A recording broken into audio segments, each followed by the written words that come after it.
13 millions de personnes au Kenya, en Somalie et en Éthiopie souffrent gravement de la faim, alors que la Corne de l'Afrique connaît sa pire sécheresse depuis des décennies. Le programme alimentaire mondial sonne l'alarme sur la situation dans la sous-région. La sécheresse a détruit les cultures et provoqué une mortalité animale anormalement élevée, obligeant les familles rurales à abandonner leur foyer. C'est quoi le ramadan? Les gens maintenant se préparent, et malheureusement ça va nous faire rire, car il y a des malheurs qui nous tombent sur la tête. On ne sait pas si on doit pleurer ou rire. Et il y a des gens qui sont prêts, ils ont mis de l'argent de côté. Pourquoi tu as mis de l'argent de côté? Tu pars en vacances? Non. Et pourquoi? Pour le ramadan. Allahu Akbar. Pour le ramadan, qu'est-ce qui se passe? Qu'est-ce qu'il va voir pendant le ramadan? Il va voir de la bouffe.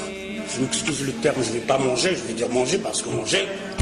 Si ça aurait été manger, tu n'aurais pas mis d'argent de côté. Si tu mets de l'argent de côté plus que le mois passé, l'autre mois, il y aura la bouffe. Relais, regardez-moi toute cette quantité. Il y a 1 kilo là. Ça nous fait rire. Mais c'est notre œuvre.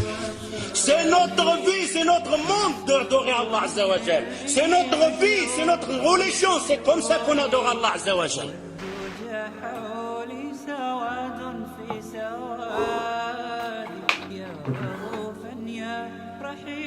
Vous allez voir que c'est nous-mêmes qui font ce jour de ramadan. Et on est fiers. On est là à dire, ah, j'ai fait le ramadan. Oh, il n'a pas fait le ramadan, lui. Et toi qui as fait le ramadan, c'est comment? Les membres de cette minorité musulmane ont fui les exactions du régime birman et des milices bouddhistes, mais ils ont aussi fui la faim. Il va manger de toutes sortes. Et si vous voulez avoir la preuve, posez la question au boucher dans votre quartier. Il y a un boucher ici, je m'excuse. Oh, toi le boucher, quel mois qui te fait la grande recette? Quel mois? Le mois de Ramadan. Pourquoi? Qu'est-ce qu'il y a? On a essayé de faire des offres pour le mois du Ramadan sur toute la viande, de la volaille à l'agneau, au bœuf, au veau.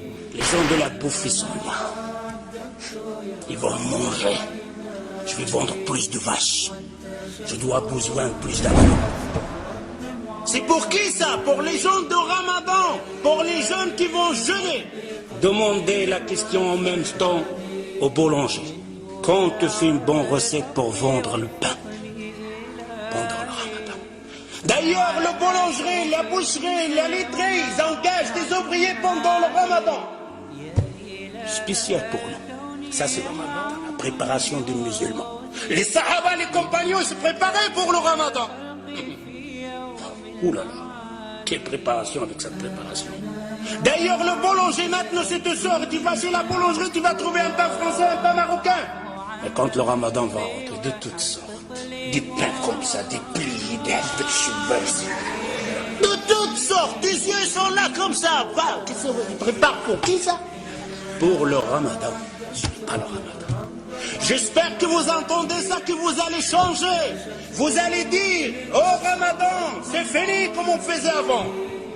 Le jour de Ramadan, le mois de Ramadan, c'est le mois de l'adoration, pas de la bouffe. Ce n'est pas de la sunna du prophète sallallahu alayhi wa sallam qu'on aura une dépense plus dans le Ramadan pour le manger. On va grossir pendant le Ramadan. On va manger plus pendant le Ramadan. Et c'est le contraire. Je dois m'écrire pendant le Ramadan. Je vais dépenser moins de l'argent pendant le Ramadan. Ça, c'est le Ramadan. Mais je vais adorer plus Allah Azza wa Jal. Je vais apprendre plus de sourates. Je vais apprendre plus de hadiths. Je dévoue les hommes. J'appelle les hommes. De dire à vos épouses, à vos femmes, à vos filles, à vos sœurs, de sortir pendant le Ramadan de la cuisine. Dis à vos femmes de fermer le robinet de gaz pendant le Ramadan. Dis-lui, mon épouse, allez apprendre le Fatiha bien. Celle que tu récites que dans ta prière et tu ne sais même pas comment tu la récites. Allez apprendre une sourate en plus. Allez apprendre un hadith en plus. Et à Maghreb, tu nous fais une tasse de verre, de thé ou quelque chose comme ça pour passer la fin. Car il nous attend une autre adoration qu'on appelle At-Tarawih. Quand il a rempli la table avec le bouffe, la manger de toutes sortes,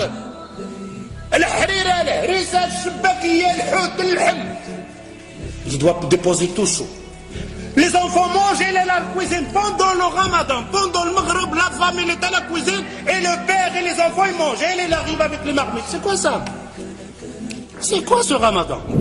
Est-ce que le temps n'est pas venu de réfléchir un peu? Mais mes frères et sœurs, quel genre de ramadan? Celui qui en fait d'habitude, celui de manger, celui de passer son temps devant la télévision, celui de dire viens on va tuer le temps. Pendant le ramadan il ne pompe pas un mot sale. Un mot sale. Agile le waqt. Viens on va tuer le temps. Tu vas tuer le temps toi. Le temps, combien de gens l'a tué? Et personne ne pourra tuer le temps.